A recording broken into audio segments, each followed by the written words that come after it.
Now, a Rochester woman has written and published her first novel. She held a book signing and a Meet the Author event at Garden Party Books in Rochester yesterday. ABC 6 News reporter Mackenzie Davis caught up with the author, Melby, and had the story of where she went from writing as a hobby to being a published author. I write quite quickly, actually. Writing her new novel, Bad Memory, from cover to cover in about a month and a half.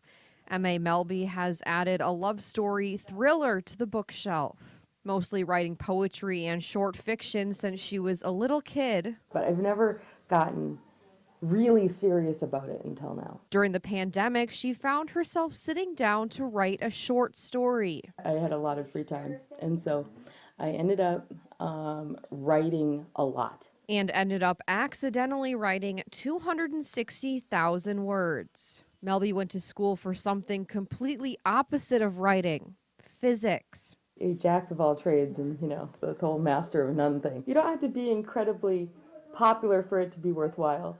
You don't have to be, one of those authors who somehow made it big. You always think, hey, it would be really cool if my work became popular, and I'm going to make it, as good as I can so that people enjoy it. There are actually 5 books in this novel, but she says you still must read it from the beginning to the end. When you get into writing, a lot of times you're kind of dealing with your own stuff too, right? And putting that into words, and I'm writing this book, and I realized that a lot of the things that happen are more relevant than I realized. Incorporating some personal ties into the fiction novel. It's fiction. You aren't actually talking about real things, right?